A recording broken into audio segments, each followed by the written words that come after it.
Great, so we're going to start on chapter 15, which is allocation of support department costs, common costs, and revenues. So we're going to be talking about single rates and dual rates, and we're going to be talking about how to, different ways to basically allocate. All we've done so far in the class is basically allocating the cost of the product itself, right? And so now we're going to start talking about allocating the costs beyond that, all right? Because what happens after the product is finished? We have to sell it, right? But the people who make it doesn't necessarily are not the people that sell it, right? So, so now we're going to be talking about how do we allocate all those costs associated with actually selling the product, okay? Any questions so far? All right, so how does companies allocate its overhead and internal support costs? So costs that are related to marketing, advertising, and other internal services among its various production departments and projects can have a big impact on how profitable those departments and projects are. So we're kind of digging into some more costs here, not just production, but also beyond production. That we're going to be talking about it. Operating or production department directly adds value to a product or service. The support department provides the services that assist other internal departments, operating departments, and other support departments in the company. So these are the parts of the company that really doesn't have a direct impact on selling stuff. So when I was working at the electric company, both the electric company and the garage door company, I was in the accounting department. I didn't make the company money, did I? I cost them because I didn't actually get out and sell something, or I did not get out and repair something or anything like that. I just took care of the books, and that's all I did. So, yes, I made the company better because I made sure things were paid and things like that. But, for the purpose of the business, I didn't actually make anything. I basically cost the company money because I was there. Okay? So operating departments, we already talked about that. Managers face two questions when allocating the cost of a support department to operating departments or divisions. One, should fixed costs of the support department be allocated to operating divisions? And two, if fixed costs are allocated, should variable and fixed costs of the support departments be allocated the same way? So what are fixed costs? Fixed costs would be what? The sales, the rent on the sales building, right? Or the showroom, or things like that. Insurance on the showroom, things, same type of fixed costs that you see in production, but they're dealing with the actual selling of the product, okay? And then variable cost, of course, would be what? Maybe if I'm hourly, that would be a variable cost, right? If I'm a salesperson, that would be a variable cost. Accountants would be a variable cost if they're not on salary, So, how should those be allocated? Now, we have the single rate and the dual rate method. The single rate method does not distinguish between fixed and variable costs. Basically, everything is put into a pool. We divide it based on our cost, basis, and then get a single rate and then apply that rate no matter what. All right, it allocates costs in each cost pool using the same rate per unit of a single allocation base. A support department would be an example of a cost pool. So the accounting department would be an example, or the sales department would be an example of a cost pool. Now, the dual rate method partitions the cost of each support department into two pools, a variable cost pool and a fixed cost pool, and allocates each pool using different cost allocation base. So simple rate, we combine everything, get one rate, and be done with it, right? And the dual rate method, we have to split them up. First, we got to decide, is it variable or is it fixed? And then we group all the variable, all the fixed, determine the rate, and then base it, each one, on that information and allocate it based on that. Now, Under each method, we have allocation of support costs can be based on one of the three following scenarios. We have budgeted overhead rate and budgeted hours. We have budgeted overhead rate and actual hours, and actual overhead rate and actual hours. So it's very similar to what we've done in the past, right? So we have three different choices: budgeted, budgeted, budgeted, actual, and actual, actual. All right, when using either method, managers can allocate support department costs to operating divisions based on either a budgeted rate or an eventual actual cost rate. Again, if we do budgeted, what do we have to do later on? We have to compare the budget to the actual and make adjustments, right? All right, but why would we use budget versus actual? Because budget we can do now, right? Actual we have to wait. And so then we might not be able to react as quickly as we need to. The latter approach is neither preferred nor widely used. We will illustrate using budget rates. So again, we don't like to use actual because why? We can't do it until the end, right? And so we use budgeted and then we go back and make adjustments based on the actual. Now, using the single rate method. One of the advantages is less costly to implement. It's very simple. Group everything together, divide by the cost allocation base, and be done. Okay? The other one offers user departments some operational controls over the charges they bear. One of the disadvantages may lead to operating department managers to make suboptimal decisions that are in their best interest and may be ineffective efficient for the organization as a whole. So if you're using a single rate, the managers could easily manipulate the numbers to benefit them, but hurt the company as a whole. So those are some of the reasons why we don't like to use it, but we do use it. Now in the dual method, guides department managers to make decisions that benefit both the organization as a whole and each department. We're getting more detailed, right, with the dual, and so we're really paying attention more to the money. Allocating fixed costs based on budgeted usage helps user departments with both short run and long run planning because user departments know the costs allocated to them in advance. So we can, using allocating the fixed cost based on budgeted usage, we are able to look at it now and really, okay, is this something that we want to adjust? Can we fix it, or do we need to make adjustments? Is it good for the short term, or we can look at it both short and long term. Okay. The disadvantages we have requires managers to distinguish between variable and fixed costs, which of course can be a challenging task. It's always objective or subjective to the person who's doing it. One person might think it's a variable cost. One person might think it's a fixed cost.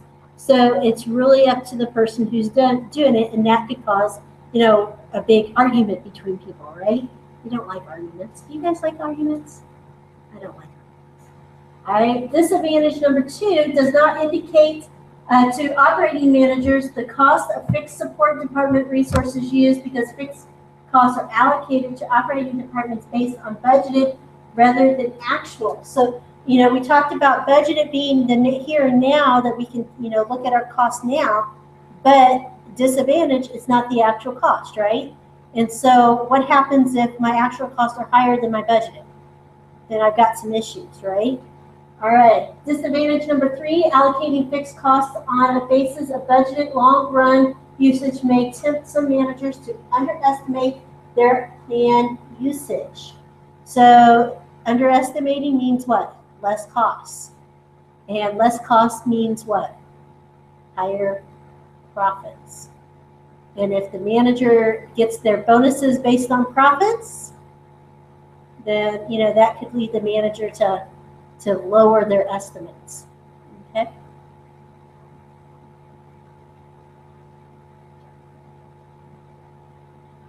All right, so We have three different types of allocation that we're going to be using. We have direct allocation. It allocates support departments' costs directly to the operating departments. We have step down, partially allocates support departments to other support departments, and reciprocal, fully support departments cost to other support departments. All right, the reciprocal is the most detailed. Okay, so basically what we're going to be doing is we're going to be splitting our company into two departments, the support and the production.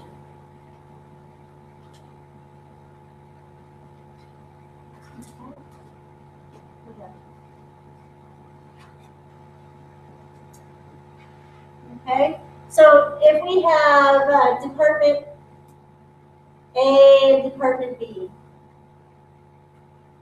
okay, and the direct allocation one, basically what's going to happen is we are going to take this one and allocate it to Department C and Department D, okay? So single, we have like 5,000 here and 6,000.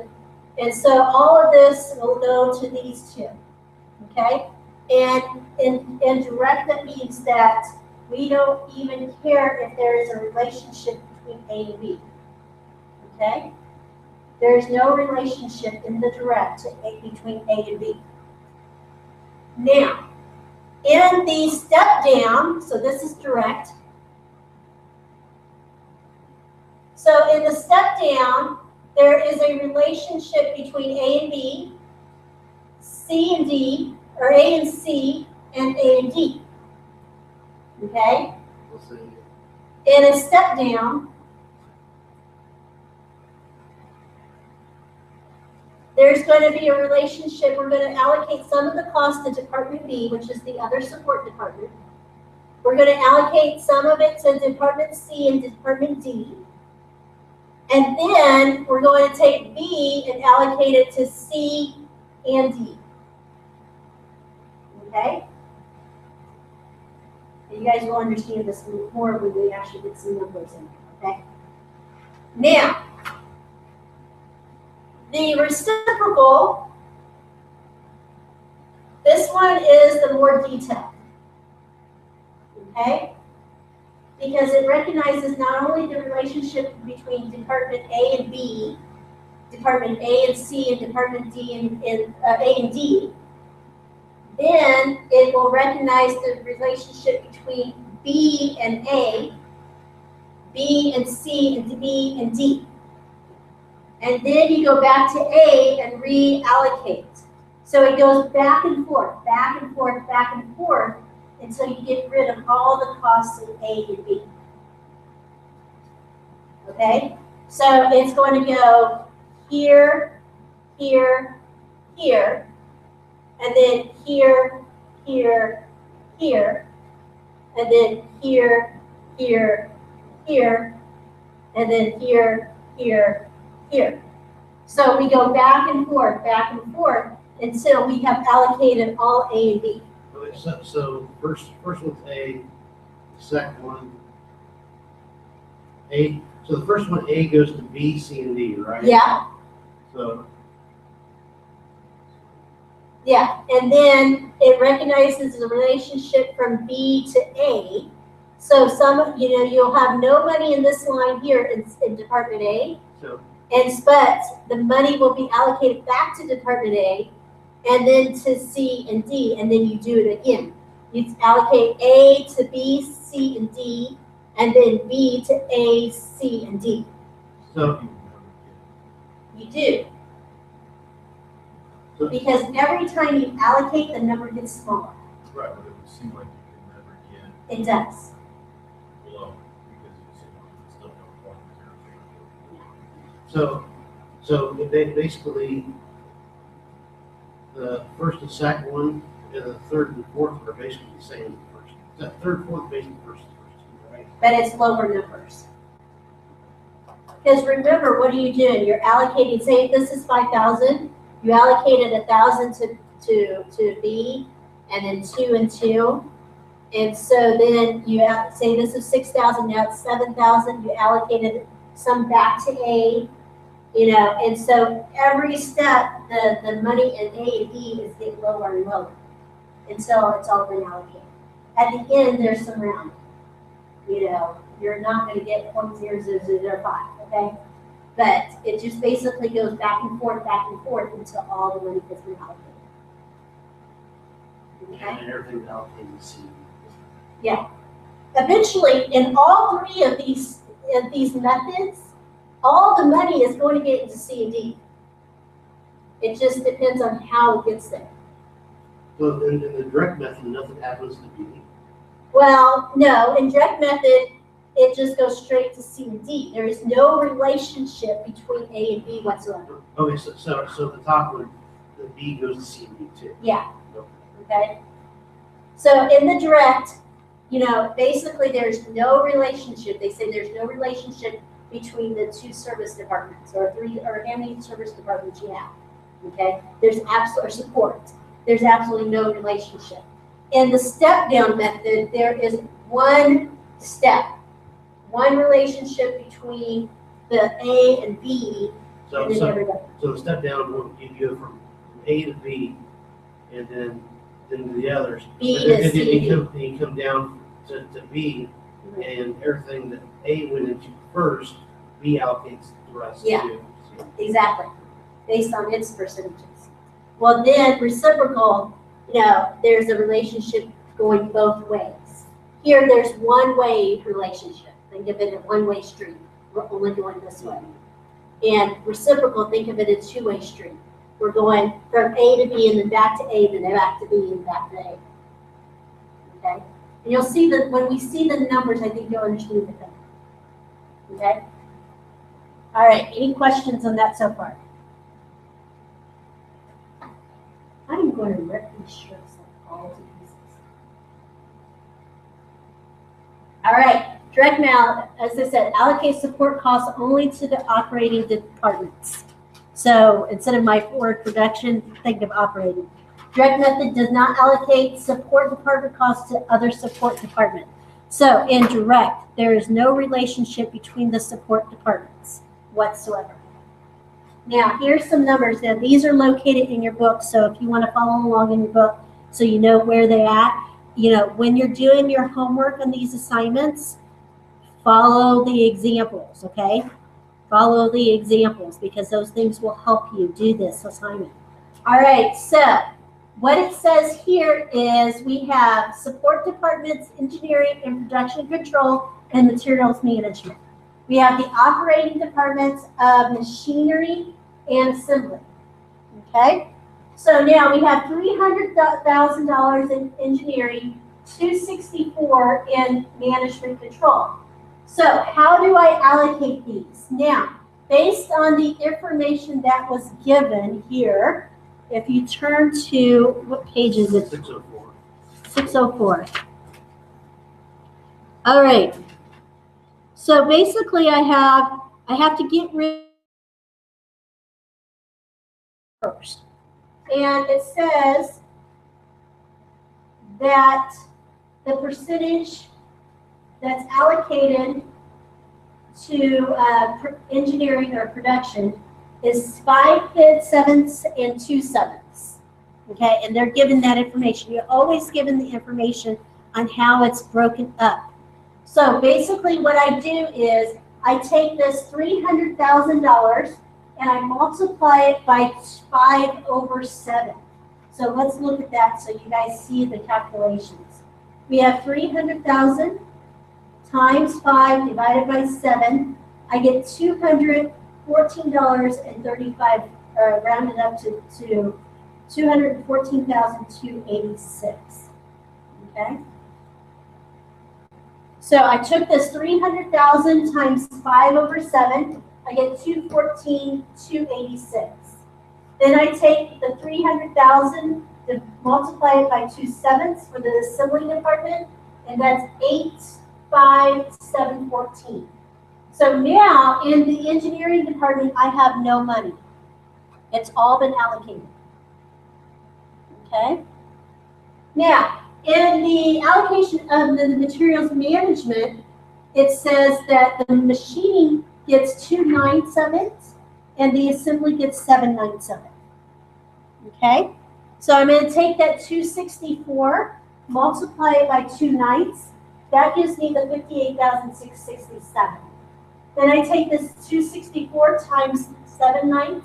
That gives me 205,333. So now there is no money in materials management.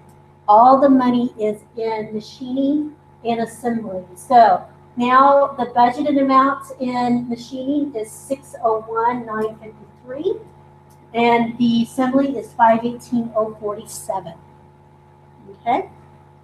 And you're always given the information, the percentage. Sometimes you'll see fractions, sometimes you'll see percentages. Okay? Does everybody understand that? Yes, no, maybe. Okay? So as you saw here, there's no relationship between engineering and material management. It's all between engineering to machining, engineering to assembly. That's easy enough, but I have a feeling things are going to get complicated. Yes, things are going to get more complicated. I like the easy stuff. Everything else goes with Now, the step down method, as we said before, we're basically stepping down, going right to left or what have you. So it's also called the sequential allocation method. Allocate support department costs to other support departments and to operating departments in a sequential manner that partially recognize the mutual services among all support departments. So in the direct, basically we're saying there is no relationship between the support departments, which we all know in a business that's not correct, right? You know, the call center and the accounting department, they're going to have some support. Might not be a whole lot, but they're going to have something, okay? But in the direct, we don't recognize that relationship at all. But in the step down method, we do somewhat recognize the relationship, but it's only one way. It's not going back and forth. So I could be allocating all my accounting to call center, and then the call center allocates to everything else. Okay, so let's take a look at this one. So here is a really good visual of it. So the beginning, we're going to start with engineering, production, and control, the 300,000, right? And so before, what did it do? It just went to machining and assembly, just those two. Okay? Well, now we're going to recognize the relationship between engineering and materials management. So this is going to be split three ways. Some of it's going to be materials management, some of it's going to machining, some of it's going to assembly. Now, we do not recognize the relationship from materials to engineering. We only go one way, okay? So then after we allocate the 300,000 to the three departments, then we go to materials and allocate that money that's in there to machining and assembly, which also includes some of the money from engineering. Okay? All right, so let's look at the numbers here. So we have same numbers as before, but now we're saying 3/10 of it goes to materials, 5/10 goes to the machining, and 2/10 goes to the assembly. So the first thing I'm going to do is do the engineering, the 300,000, multiply it by these fractions. So in materials management, I started off with 264. And then when I took the 300 times 3/10, I got 90,000. So now in materials handling, I take the 264 and the 90, I get 354. Okay? Now, then I take the 300 times 5/10, that gives me 150 in machining. 2/10 gives me 60,000 in assembly. Okay? So now, once I finish that allocation, now engineering has nothing in it, right? And so then I step down to the next department, which is material management. I have the original 264 and the 90, so now I have to allocate the 354. And how do I base that one? Well, using the same one as before, 2 nights and 7 nights. We take 2 nights of 354, that gives me 78,667. 7 nights of 354 gives me 275,333. Okay? And then now we've allocated all the 564,000 into the operating departments with the step in between. Any questions on that one? Yes, no, maybe? I'm looking at the allocation. Uh-huh. Which one? And it looks like the step down method makes it more equal between the machine and assembly departments. You're not putting as much into. Yeah, it's being more It balanced. makes it more, that's what I'm saying. Yeah. It looks like it makes it more balanced for the total. Mhm. Even though you're still got the same 1.2 million. Yeah. It's balanced both for those departments. Yeah. So, you know, it's better, we're better recognizing the relationship between all the departments in the step down method. And so we're better allocating the cost to the correct departments. Now, the fun one, the reciprocal. Now, allocate support department costs to operating departments by fully recognizing the mutual services provided among all support departments. So before we had no recognition of all the support, right? Then we had one way. Now we're going to recognize both ways because everybody helps each other out, no matter, you know, in a business. It's not a one-way street. All right. So in the reciprocal method, it fully incorporates interdepartmental relationships in the support department cost allocation, also known as the matrix method. So we're going to be recognizing the relationship back and forth between everybody. Okay? All right, so this one is on page 607 in your book. So again, we're still going to start with the engineering. And we still have the same relationship, 3, 5, and 2/10. All right. So between the step down method and the reciprocal method, the first step is still the same. It's the exact same. I take the $300,000, multiply it by 3/10, and that goes to material management. 300 times 5/10, that goes to machining. 2/10 times 300 goes to assembly. Okay. So I have moved 210,000 of that 300,000 into the operating departments, right? But I still have 90,000 in the support departments. So I'm going to add that 90,000 to the 264. Now I need to look at this 354 and allocate. But I have to recognize the relationship between management materials management to engineering. It says a 1/10, 2/10, and 7/10. So that tells me 1/10 of this number, 354, goes back to engineering. Okay? And then 2/10 of the 354 goes to machining, 2/10 or 7/10 of the 354 goes to assembly. Okay? Now, after this step, there's no money in material management now. I just got rid of it all.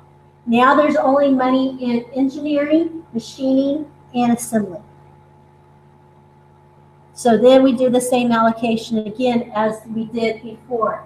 The 3/10, 5/10, and 2/10. Multiply it by the 35.4. So now there's money into material management. I only have 10,620. And then we added the 17,700 and the 7,060. Again, next line, I got to go back to engineering. So I multiply the 10,620 times the 1/10. So I'm putting 1,062 back into engineering. So material management has nothing in it. And then 2,124 in machining, 7,434 in assembly. Then I do the same thing. Take 1,062 times our rate, 3 tenths, 5 tenths, and 2 tenths. Now there's only $319 in material handling. Then I do the multiplication of 319 times 1 tenth, 2 tenths, and 7 tenths. Now there's 32 into engineering. So it goes back and forth, until eventually I'm just allocating everything lower. Okay, where I get down to the bottom. At the bottom, you're going to do a little bit of rounding. Okay, but eventually you're going to have no money in engineering and material management, and all the money is going to be over in machining and assembly. So down there where you have $1. How do you allocate that one into the other three? The same thing, because $1, basically you round it, because 1 times 3 tenths is 30 cents. So you round down to 0. 5 tenths is 1/2, which is 0.5. So you round up, so that's $1. And then 2 tenths is 0, round down. Okay, in this case we do round every time, but eventually, yeah, you do get to a point where you have $1 going in one department and that's it. But you have to figure out which one is by the rates. Mm-hmm. Yep. Okay. If everything was this simple.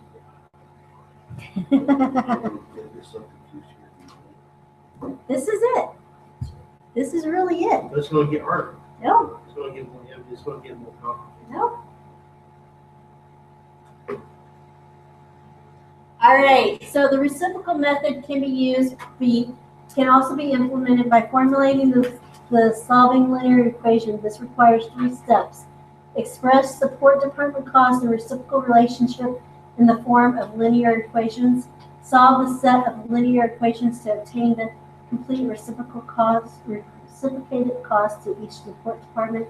Allocate the complete reciprocal cost of each support department. So See, I told you it would get more complicated.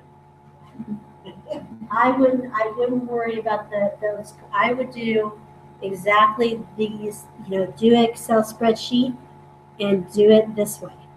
Don't try to use the formula because it does get complicated. And I would not use the formulas.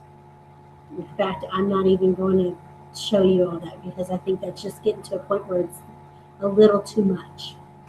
So, When we use the test, we will use our Excel. yes. Mm-hmm. Don't worry about the test. You'll be given everything you need to be given. So, okay.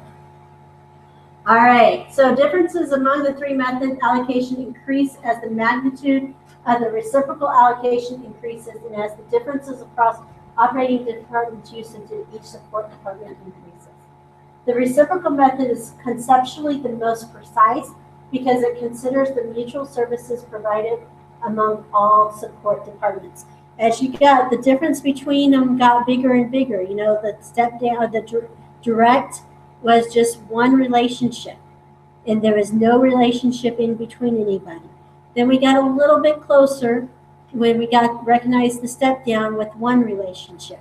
The reciprocal gets you to the most cost exactness, if you want to say it that way, but the thing that will better relate all your costs to each product because you're recognizing all the relationships back and forth. Okay? Direct and step down are simple to compute and understand. Very easy to do. Okay? The reciprocal gets a little bit more complicated because you're going back and forth. Okay?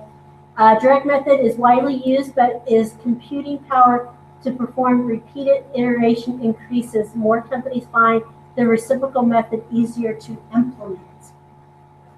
So.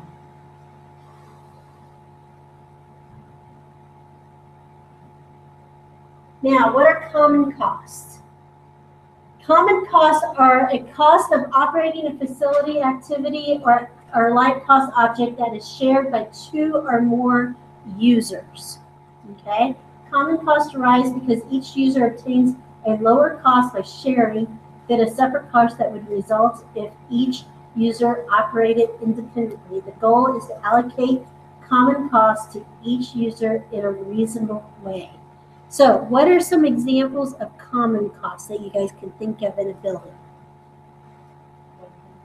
Electricity could be, yeah. Huh?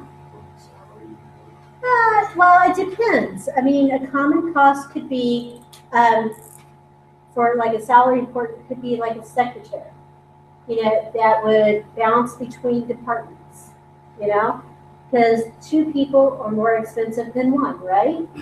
Okay? But then again, you also have to consider benefits too. So, what 2 people might be less. But what are some other ones? What about supplies? What a lot of companies nowadays do, like big companies that I've seen, is what? You have one central location where you order stuff, and they get a big, shipment, and then you request it from them, So things like that, where, the whole is more cost beneficial than the parts. If it's a part ordered, they might not get a good rate as the whole. Okay? The goal is to allocate. Yeah, okay. All right. Any questions on that? So common costs are basically activities costs shared by 1 or more users.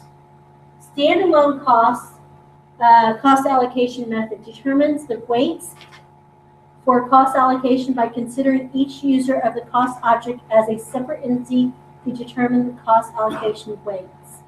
Individual costs are added together and allocation percentages are calculated from the whole and applied to common costs. Do you have any examples of this?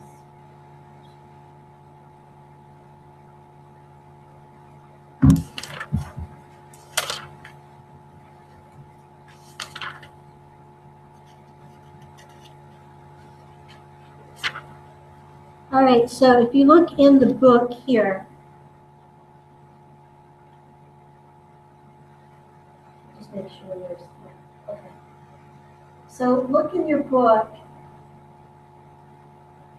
We have the standalone determines the rate for the cost airfare. Okay, for the common cost airfare of $1,500, information about the separate round trip airfares is determined the cost allocation rate. So we have it's on 612. Okay. So we have a round trip ticket of $1,200 or $1,500. And so they compare it to the one-way tickets. We have $1,200 and $800. So we take the Albany employer $1,200 and then divide it by the combination 2,000 and then multiply it by 1,500. And so the Albany employer would have charged $900, whereas the Chicago employer would be 40% of $600. Okay, so basically what we have here is says the goal. All right, the goal to allocate common costs to each user considers Jason Stephen, a graduating senior in Seattle, has been invited to job interviews with an employer in Albany. The round trip is $1,200. A week later, also invited to interview in Chicago is $800. Stephen decides to combine the 2 trips that cost $15 and will cost $15. These prospective employers will reimburse Stephen for airfare. So basically what they're doing is he is combining the 2 trips into one and saving some money, but he has to allocate the cost to the employer. So what does he do? The total trip could have cost, if he did 2 separate trips, it would have been $2,000, $1,200 for one, $800 for the other. But by doing one trip, it was only $1,500. So the $1,200 guy gets 60%. So $1,200 is 60% of the total cost of $2,000. Does everybody see that? So I I see the formula, but what I don't understand, and I see how the formula works. What I don't understand is, you know, what are they really trying to do? I mean, $2,000. So basically, if this guy had gone on 2 separate trips, $2,000. it would have been $2,000, costing $1,200 round trip for one ticket and $800 round trip to the other ticket. But he decided to do it all in one trip. And by doing it all in one trip, it only cost him $1,500. So going from where was he at? Seattle? Yeah, so basically Seattle to Albany. or to Chicago to Albany and then back to Seattle. So Seattle, Albany, Chicago. Yeah. Okay. But the employer, the potential employers were reimbursing him for the money. All right. So you got to decide, okay, it would have cost me $2,000 to go one place and $800 or $1,200 to go one place, $800 to go to another place. But because I combined in one trip, it only cost me $1,500. So I have to allocate the $1,500 between the two employers. Okay, so the $1,500 is the ticket that takes him to Albany, Chicago, and back to Seattle. Yeah. Okay. The $1,200 took him from, what was it? Seattle, Albany. Yeah. Seattle to Albany and back to Seattle. And then the $800 took him from Seattle to Chicago and back to Okay, okay. I understand. I was wondering where the $1,500 come from. I really didn't say what it was. It's on the previous page. Yeah. Okay.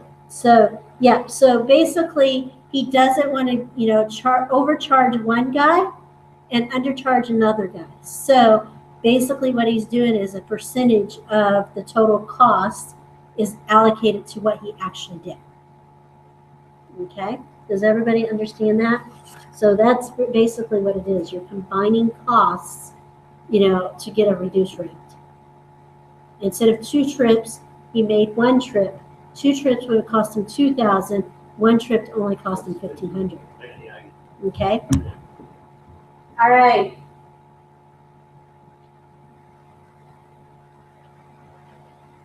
Now, incremental.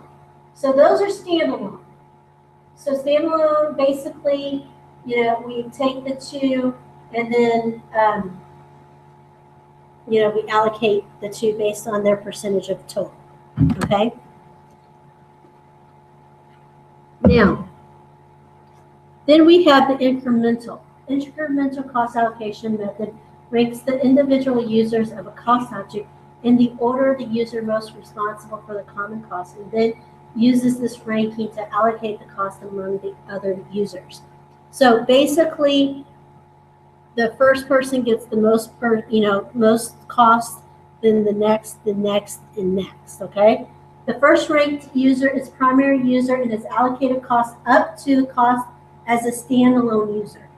All right, so in the case of the what do you call it? The airfare, okay? In the, which one? The standalone, basically what we did is we combined the 2 and got a percentage of each, okay? And the incremental cost one, say the primary one was the $1,200. Well, the $1,200 would come from the first employer, and then the remaining $300 would come from the second. Okay, does that make sense? So we had a total, I spent $1,500. I had the first one would actually pay me the entire $1,200. But the second one would get a deal. Because the second one should have been $800, but because I only spent $1,500 and $1,200 was paid by the first, the second one only has to pay me $300. Okay? I still get the $1,500, right? Or if the $800 was first, then the $800 would pay me. Well, then the difference between 8 and 15 is what? $700. So the second one would only get me $700. So you're talking about if you went to Chicago first and then Albany and Mhm. then back. Yeah. So if I said, okay, the first one, the guy who, would have given me $1,200 for a round trip, he has to pay me all the $1,200, which benefits the second guy because I only spent $1,500. I got 12 from the first, so I only get 3 from the second. Or if I do it the opposite way, the second guy is an $800 guy, right? And so if I do it the second way, 800 would come from the second, and then the remaining difference between 15 and 7 would come from the first. So someone's going to get a deal. One is going to have to pay 100% of their costs, and the second one is going to get a deal. Well, not one pays 800 and one pays 700. We both get it. No, because the 800, that's the full cost. Oh, of the ticket just to go to Seattle, Mhm. Chicago. All right. The second ranked user is the first incremental user and is allocated the additional cost that rises from 2 users rather than 1. Subsequent users are handled in the same manner. So basically, if my costs were $2,100, then yes, 12 and 8, and I'd be off 100. Okay? But, it basically, in the step down or the incremental, the first user gets they have to pay all they have, but their stop point is the most that they would have paid by themselves. Okay? The second user starts from that point on, and the most they pay would be what they would pay on their own. And then the third one and so forth. Okay? Incremental.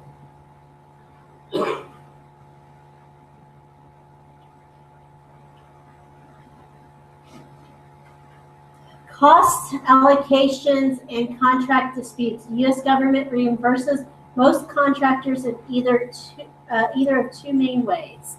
Contractor is paid a set price without analysis of actual contract cost data, or the contractor is paid after analysis of actual contract cost data. In some cases, the contract will state that the reimbursement amount is based on actual allowable cost plus a fixed fee.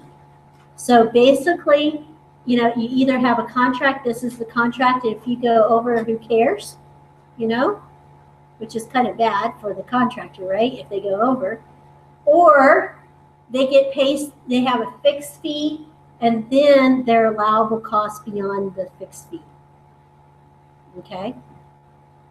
And then some contracts have bonuses, right? Like when they did the whole redoing down on 65 and 70. Anybody go down to Indianapolis where they completely shut down that interchange down there a year or 2 ago? Are you crazy? Who crazy? Well, there are in the industry. Well, sometimes you can't. If you work down there, you can't avoid it. Yeah. There's other ways around. There's other ways around.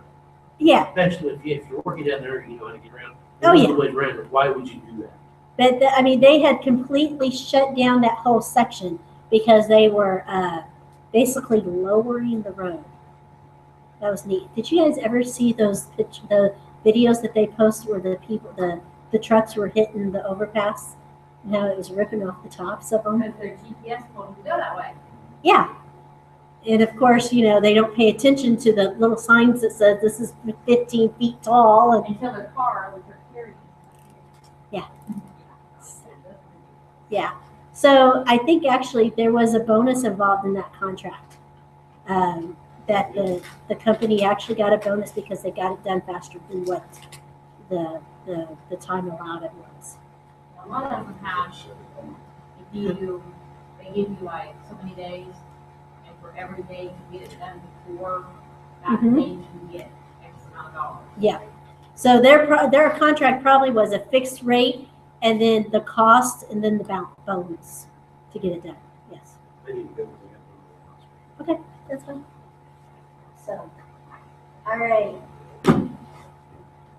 So bundled products is a package of 2 or more products or services that are sold for a single price, but whose individual components may be sold as a separate item at their own standalone prices.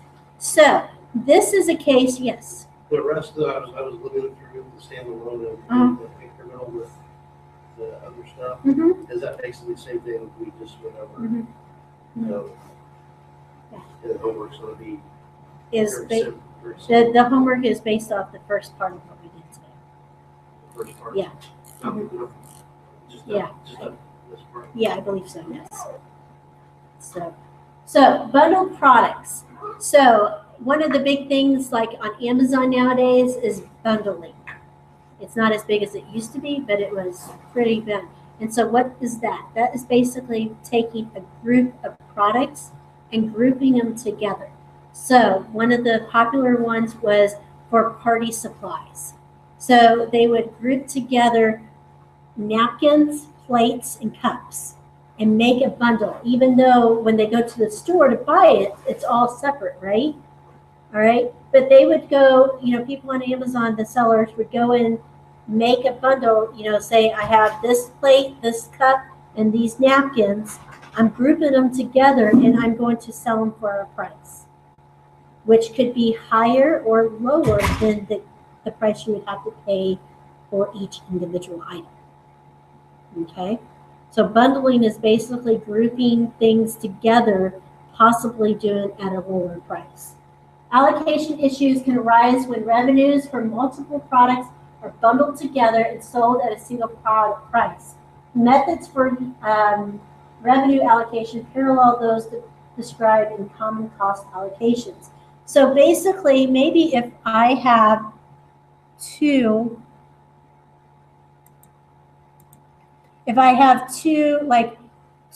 products I want to bundle together, but they're not from the same department. Okay, so I have to allocate the revenue of that bundle to each department. Does everybody understand that? All right, and it's common cost allocation. You maybe use a percentage. Well, the cost of this item is 40% of the total cost. The other part is 60%. So the total cost 60% would get 60% of the revenues. The part that's 40% of the total cost would get 40% of the revenues. Okay, so that's an issue when you're allocating costs. All right, revenue object, anything for which a separate measurement of revenue is desired. Revenues are inflows of assets companies receive for products or services provided to the customer. Revenue allocation occurs when revenues are related to a particular revenue object that cannot be traced to economically feasible way. So basically, revenues, if we want to allocate revenues to, say, the accounting department, how could we do that? We could do it based on salaries, possibly.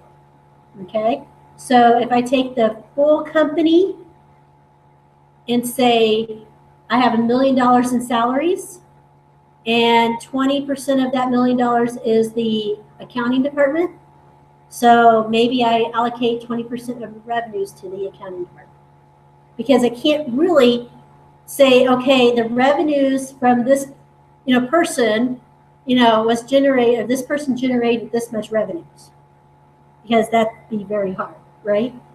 I mean, I can say I collected this much money, but I can't really say that. I can't, very cost efficiency say the accounting department saved me this kind of money, or they produced this kind of revenue, or they collected this kind of stuff. Okay, so it basically, we're allocating revenue to a department or to a revenue object, that we might not necessarily be able to very easily tie revenue to. Does everybody understand that concept? Yes, no, maybe? Okay.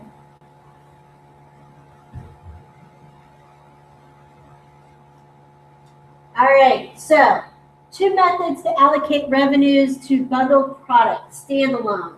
So we take the standalone revenue allocation method uses product-specific information on the products in the bundle as weights of allocating the bundled revenue to the individual products. Weights can be used selling prices, unit costs, or physical units. All right, so my bundle of party supplies. I have cups, I have paper plates, and I have napkins, right?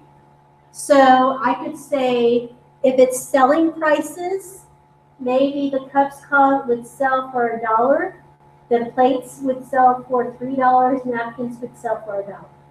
So that's $5 individually.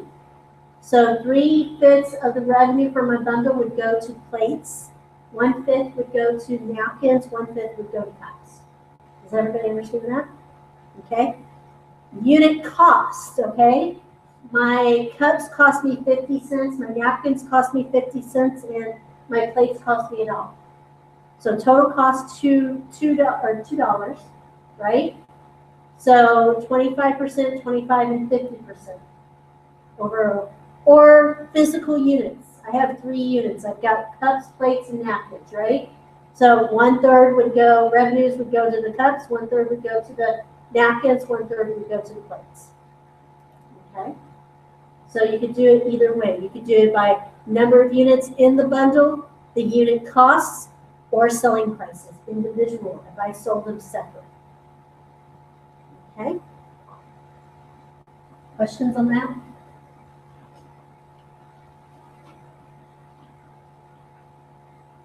Okay. Then we have the incremental revenue. All right, incremental revenue allocation method ranks the individual products in the bundle according to criteria determined by the management, and then uses this rank to allocate the bundle revenues to the individual products. The first ranked product would be the primary, second would be the first incremental, and the third would be the second incremental. So basically, I would say my total bundle is $5. Okay, but I could sell the plates before the cups for 75. Let's go with 6. Let's go with 8. I could sell the plates for 5, and then I could sell the cups for let's go with 2 and then 1. Okay, and this is plates, napkins. Okay, so basically the plates would be the primary part of it, right? And so all the revenues would go to there. And then I would just step down the next one. And so all the revenues would go there. I still have $1 left, so I'm still good. Okay? Does everybody see that? It goes in the order, incremental, until all the cost is allocated, or all the revenues are allocated. Okay? Any questions on that?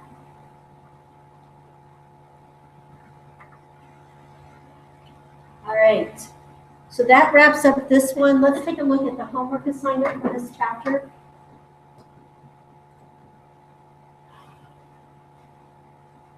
Again, what I would do on this homework assignment, here is the actual homework assignment.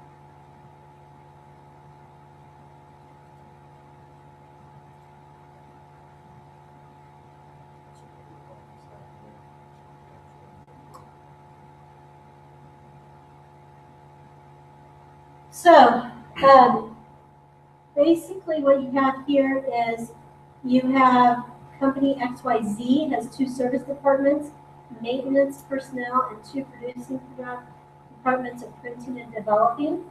Okay, and it gives you all the information you need to do the direct, the step down, and the reciprocal method. So I would highly recommend you to take a look at the examples in the book. Set it up exactly like it's in the book, okay? And you'll be able to do this. So we have the printing department uses 100 machine hours per year and the 500 for direct labor. And then developing uses 300 and 2,000 per year. Maintenance use 500 and so forth. We have direct cost of maintenance department of 15, personnel department of 36. It says maintenance and personnel are the two producing departments, or the service departments, producing for departments of planning and development. The maintenance department bills other departments based on the number of machine hours. In addition to personnel departments, bills the other departments based on labor hours. Okay, so we have to allocate the 15,000 and the 36,000. So you're going to base it off of the direct labor hours and the machine hours. Okay, or what have you. So let's just look at the first one here so you guys get an idea.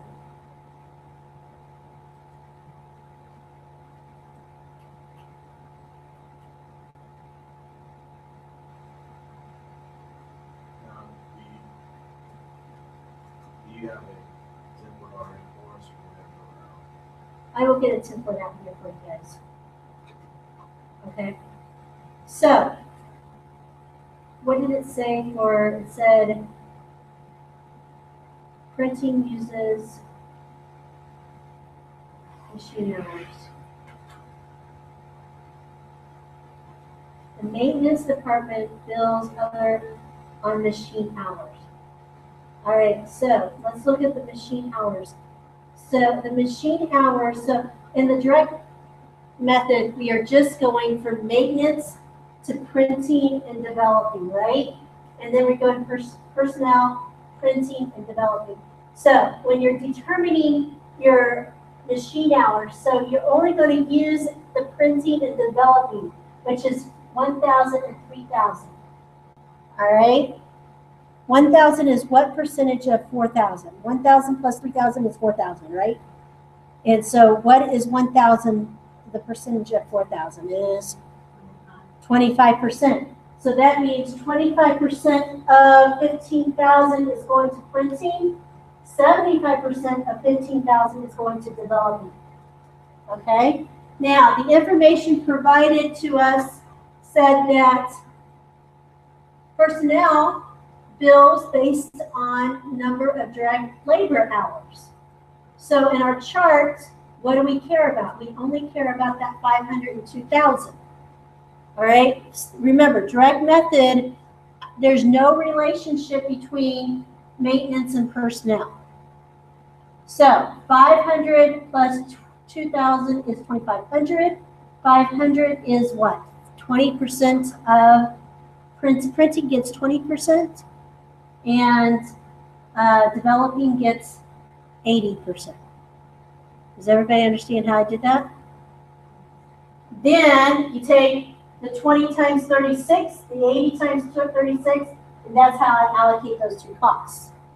Now, in the step down method, remember, there is a relationship between maintenance and personnel, so you got to look at all three numbers. Same concept, though.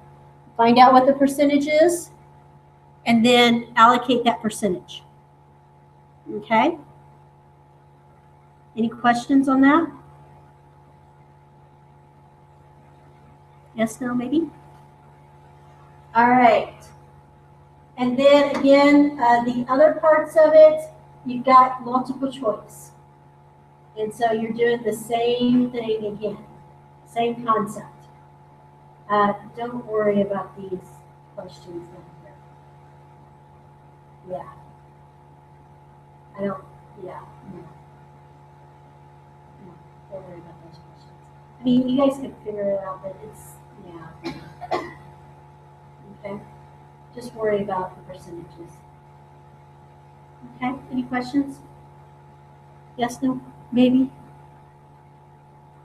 Yeah, good. All right, so that does it for chapter 15. If you have any questions, please do not hesitate to ask. We'll go from there. Okay.